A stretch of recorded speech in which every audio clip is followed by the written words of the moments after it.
Assalamualaikum warahmatullahi wabarakatuh dan salam sejahtera. Hari ini sambung sains tingkatan 2. Okey, kita nak masuk bab yang kedua iaitu ekosistem. Subtopik yang pertama, aliran tenaga dalam ekosistem. Bagaimana tenaga yang ada bergerak dalam satu ekosistem. Okey, kita nak lihat punca tenaga. Tenaga datangnya daripada cahaya matahari. Okey. Apa yang berlaku adalah tumbuhan hijau akan ambil tukar tenaga cahaya tersebut kepada tenaga kimia melalui proses fotosintesis. Okey, jadi apabila dah membentuk tenaga kimia tadi pula akan dipindahkan kepada pengguna-pengguna, iaitu yang pertama pengguna primer, kemudian pengguna sekunder dan akhirnya pengguna tertier. Okey. Pergerakan daripada satu pengguna ke pengguna seterusnya berlaku dalam satu rantai makanan ataupun dalam satu siratan makanan. Okey, kita akan lihat satu persatu maksud setiap perkataan berkenaan. Okey, yang pertama, pengeluar, pengguna dan pengurai. Okey. Dalam satu ekosistem kita boleh kelaskan kepada tiga kelas. Yang pertama pengeluar. Okey, pengeluar. Yang kedua pengguna dan yang ketiga pengurai. Okey. Yang pertama pengeluar. Apa itu pengeluar? Okey, pengeluar adalah organisma yang boleh membuat makanannya sendiri. Okey, jadi dalam ekosistem organisma yang mampu membuat makanan sendiri adalah tumbuh-tumbuhan. Jadi kita boleh katakan semua tumbuh-tumbuhan adalah pengeluar. Okey, itu maksud pengeluar. Maksud yang kedua, kita nak bincangkan kelas yang kedua, pengguna. Okey, pengguna yang pertama ataupun pengguna primer adalah organisma yang memakan maksud pengguna dulu. Okey, pengguna adalah organisma yang makan organisma lain. Okey. Dan biasanya pengguna primer ini adalah organisma jenis herbivore dan juga omnivore, iaitu yang akan makan pengeluar. Okey. Herbivore ni adalah organisma yang makan tumbuh-tumbuhan. Okey, omnivore ni adalah organisma yang makan tumbuh-tumbuhan dan haiwan. Dan jika organisma tersebut memakan pengeluar, kita katakan mereka ni adalah pengguna primer. Okey. Pengguna sekunder. Contohnya haiwan omnivore dan juga haiwan carnivore. Okey. Pengguna sekunder ni adalah pengguna yang makan pengguna primer. Okey, yang makan pengguna primer. Contohnya kat sini burung berkecet ekor biru. Okey. Okey. Dan Tasiga rufilatus. Okay, haiwan omnivore kerana makan beluncas dan buah-buahan. Okey, itu maksud omnivore. Contoh yang kedua, burung raja udang. Carnivore primer kerana makan pengguna primer seperti siput, ikan berudu dan udang. Okey, itu contoh yang kedua lah, pengguna sekunder. Pengguna tertier adalah pengguna yang makan sekunder. Okey, biasanya haiwan jenis carnivore.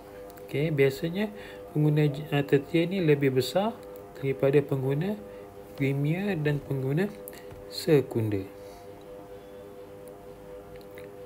Okey, faham kan peringkat-peringkat pengguna ni? Okey.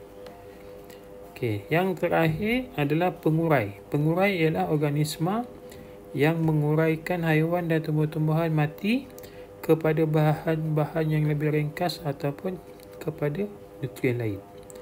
Okey. Jadi dia akan membantu menguraikan haiwan-haiwan dan juga tumbuh-tumbuhan yang telah mati supaya perebutan berlaku dan berubah kepada bentuk yang lebih ringkas. Contoh pengurai ialah cendawan yang tumbuh pada batang yang reput, ataupun muka yang tumbuh di atas makanan, ataupun bakteria E. coli yang menguraikan sisa makanan dalam usus besar manusia. Itu contoh-contoh pengurai. Okey. Jadi pengurai ini akan membantu menguraikan atau menukarkan organisma kepada bentuk yang lebih ringkas selepas organisma tersebut mati. Okey. Next, dalam ekosistem akan jumpa rantai makanan. Rantai makanan ni apa? Okey. Digunakan untuk menunjukkan hubungan pemakanan antara organisma. Okey, contoh kat sini kita ada apa kat sini? Okey, kita ada contoh tumbuh-tumbuhan. Okey, tumbuh-tumbuhan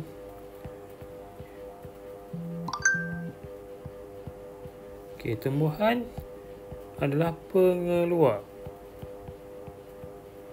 Okey, kemudian tumbuhan dimakan oleh tikus. Tikus merupakan pengguna. Pengguna tadi kita tengok maksudnya adalah yang makan organisma lain.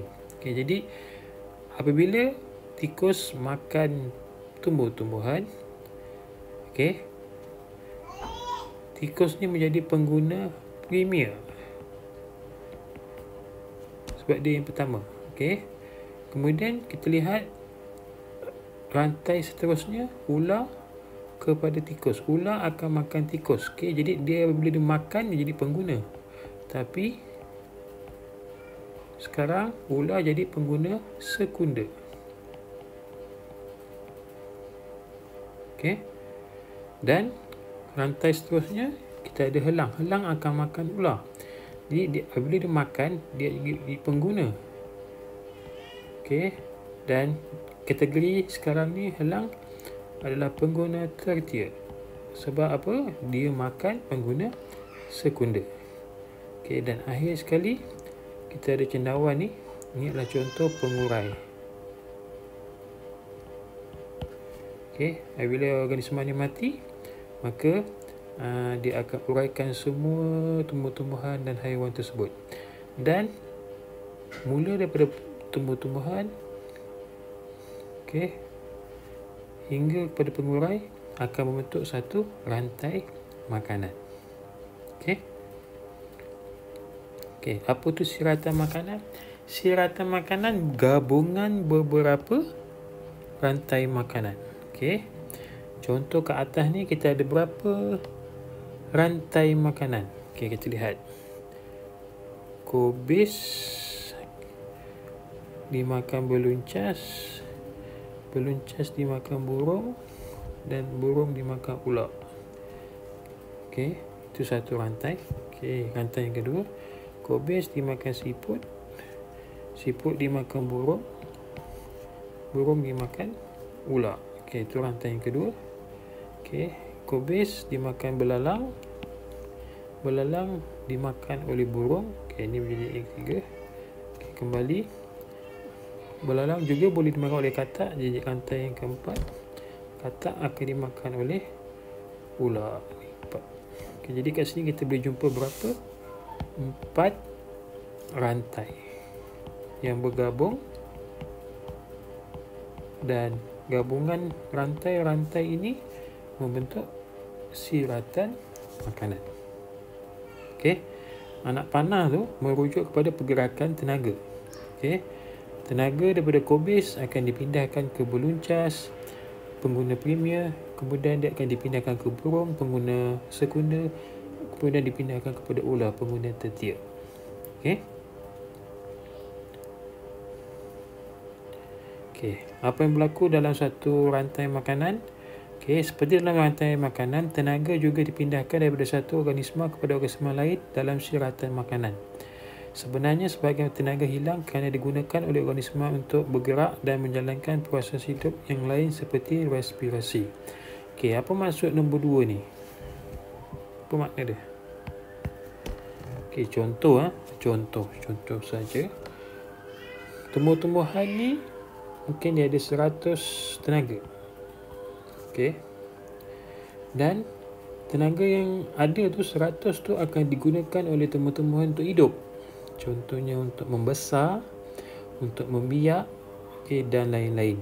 Okey, untuk menjalankan proses fotosintesis dan lain lah. Okey. Jadi daripada 100 tu dia akan tinggal berapa? Mungkin tinggal 80. Okey, kenapa? 20 dah digunakan untuk hidup. Okey. Jadi 80 tenaga ni akan dipindahkan kepada pengguna premier. Jadi pengguna premier ni akan hanya dapat 80 tenaga sahaja. Okey. Jadi pengguna premier ni akan gunakan tenaga sama macam tumbuhan tadi, dia akan digunakan untuk hidup. Membiak, bergerak, tumbuh, membesar dan lain-lain. Jadi mungkin dia akan bakinya tinggal 60. Okey. Jadi 60 ni akan dipindahkan ke pengguna sekunder. Di pengguna sekunder akan dapat 60 baki daripada 80 tadi. Jadi pengguna sekunder pun benda hidup. Jadi dia akan gunakan tenaga tadi untuk hidup, bergerak, membesar dan lain-lain. Okey. Okey, tinggal 40. Okey, 40 ni akan dipindahkan ke pengguna tertier. Jadi pengguna tertier akan dapat 40 sahaja tenaga daripada asalnya 100 tu. Okey. Jadi nampak tak bagaimana pergerakan tenaga berlaku? Okey, pembinaan tenaga berlaku. Okey, itu satu contoh.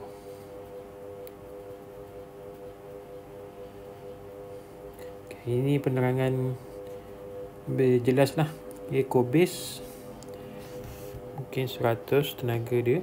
Okey. Kemudian kalau tengok anak panah tu, anak panah yang garis putus-putus tu, tenaga yang hilang. Kenapa hilang? Hilang sebab Eco-base gunakan sebahagiannya untuk hidup.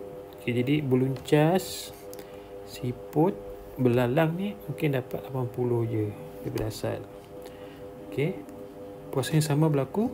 Beluncas, siput, belalang gunakan tenaga tu untuk hidup, mungkin tinggal 60. Jadi burung, katak tu dapat 60 je tenaga. Burung katak gunakan tenaga untuk hidup, mungkin tinggal 40 je yang ular dapat daripada asal. Okay, jadi itu pergerakan aliran tenaga. Okey.